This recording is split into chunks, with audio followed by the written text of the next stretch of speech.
Students, देखिए आज मैं आपको इक्विवेलेंट फ्रैक्शन समझाती हूँ। इक्विवेलेंट फ्रैक्शन का मतलब होता है बराबर में चीज़ों को बांटना। अब जैसे ये डिब्बा देखिए, इस डिब्बे को मैंने दो भाग में विभाजित किया है। अब इसको मैं अगर एक पोर्शन को शेडेड कर देती हूँ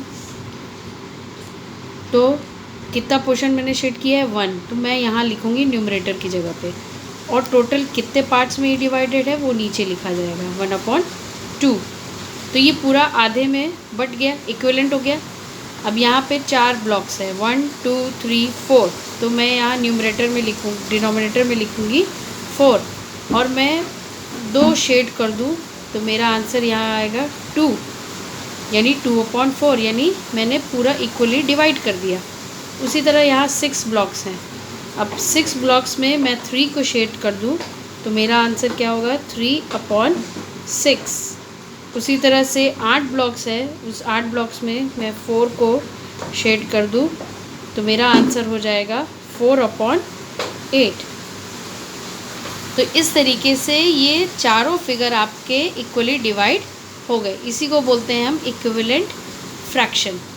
अब जैसे कोई नंबर दिया है 5/15 और 1/3, अब हमें ये बताना है कि ये इक्विवेलेंट फ्रैक्शन है कि नहीं है।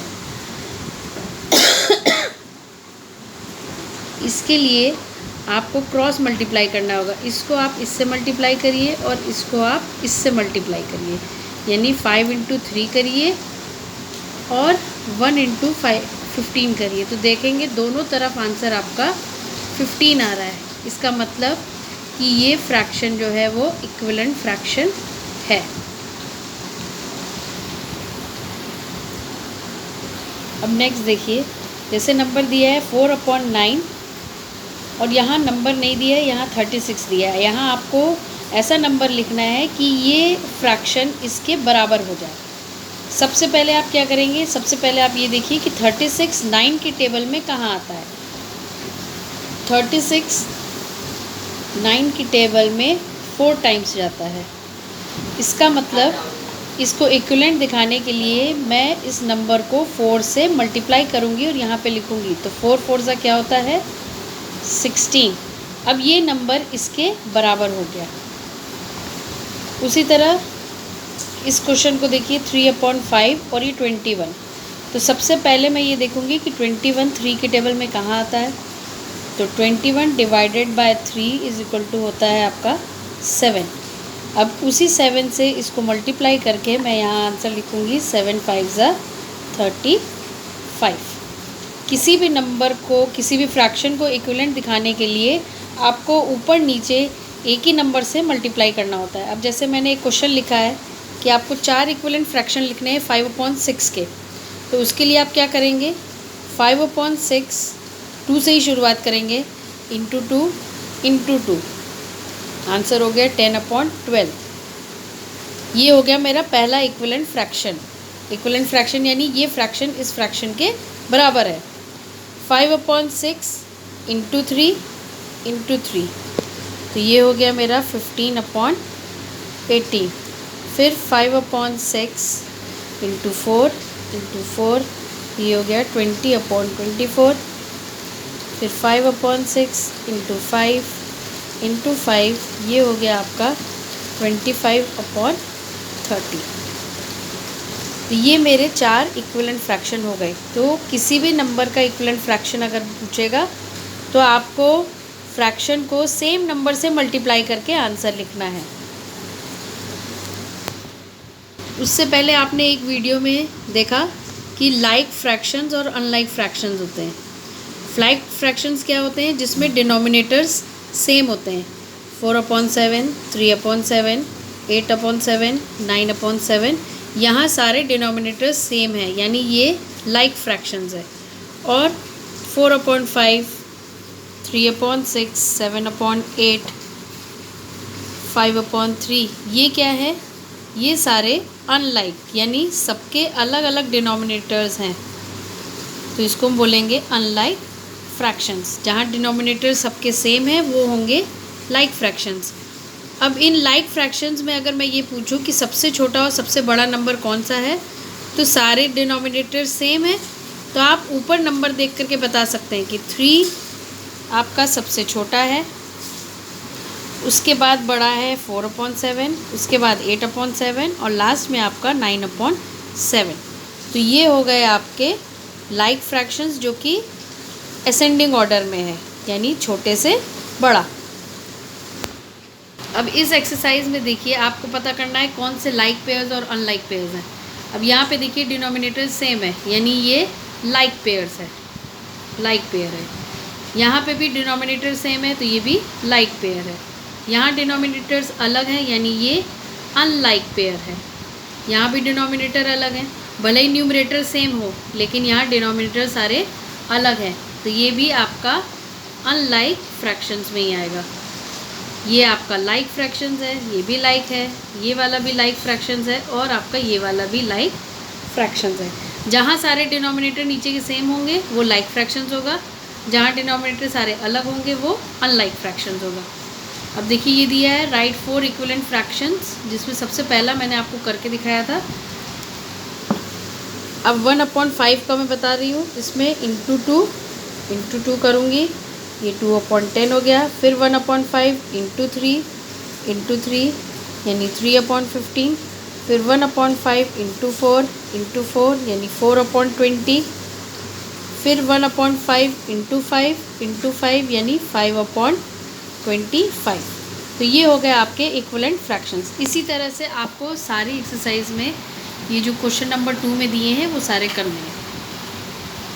यहाँ आपको कंपेयर करना है, तो मैंने आपको कंपेयर करना बताया है। जैसे सबसे पहला क्वेश्चन है इसमें 3/4 एंड 9/12।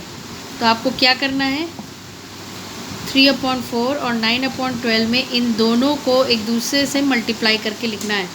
3 × 12 36 आता है और 9 × 4 भी 36 आता है।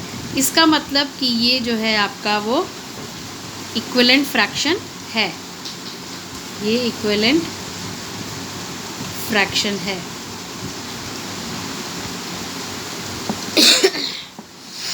अब कोई दूसरा नंबर उठाते हैं हम, जैसे आपका 2/11 ले लिया और 10/55 ले लिया। अब यहाँ देखेंगे 2 × 55 करिए और 11 × 10 करिए, यहाँ भी 110 आ रहा है, यहाँ भी 110 आ रहा है, यानी ये भी इक्विवेलेंट फ्रैक्शन है। इसी तरह से ये आपको पूरी एक्सरसाइज करनी है।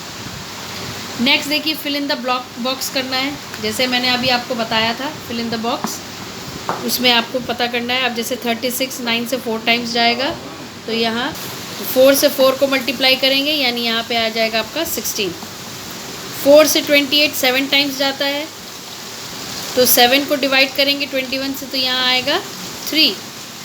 फिर यहाँ 4 से 4 करेंगे 16 आ रहा है, यानी 5 4 ज़ा 20।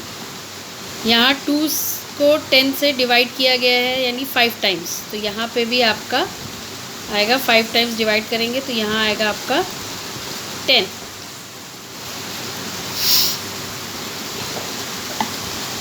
नाइन से 18 2 टाइम्स गया है, तो यहाँ 2 टाइम्स लेकर के जाएंगे, तो आपका 2 से डिवाइड करेंगे, तो यहाँ आएगा आपका 8। उसी तरह यहाँ आपका आएगा 9, यहाँ आएगा आपका 35, ये हो गया 4। फिर यहाँ पे हो जाएगा आपका 21। 12 से ये गया 3 टाइम्स 36 आया, तो यहाँ 21। 3 से 21 7 टाइम्स जाएगा,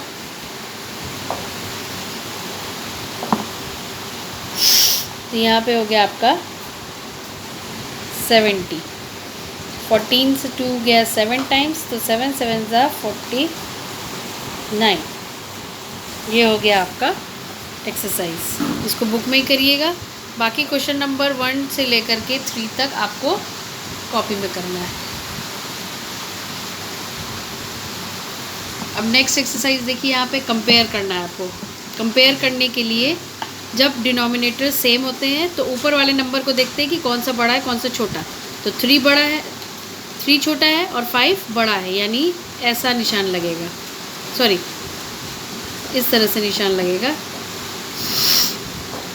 यहाँ पे देखेंगे 5 बड़ा है तो इस तरह से लगेगा। अब यहाँ देखिए न्यूमरेटर सेम है, डिनोमिनेटर अलग है। तो जब न्यूमरेटर सेम हो और डिनोमिनेटर अलग हो तो जो सबसे बड़ा नंबर होता है, जैसे 11, क्योंकि वो नीचे है तो वो सबसे छोटा कहलाता है। तो आपका इस तरह से होगा। अब यहाँ पे 14 आपका डिनोमिनेटर्स है, दोनों सेम है, यानी 3 बड़ा है और 1 छोटा। उसी तरह यहाँ पे 5 बड़ा है, यहाँ पे 9 छोटा हो गया और 5 बड़ा हो गया, क्योंकि वो न्यूमरेटर की जगह पे है। इसमें 3 बड़ा है, इसमें आपका 7 बड़ा है, यहाँ पे भी आपका 7 बड़ा है, यहाँ पे आपका 5 बड़ा है, यहाँ पे 15 छोटा है और 14 बड़ा है, और यहाँ पे भी 13 आपका बहुत छोटा है और 18 बड़ा है। तो इस तरीके से आपको ये यहाँ तक क्वेश्चन मैंने बताया है। आगे क्वेश्चंस सेकंड और थर्ड हम लोग नेक्स्ट टाइम करेंगे।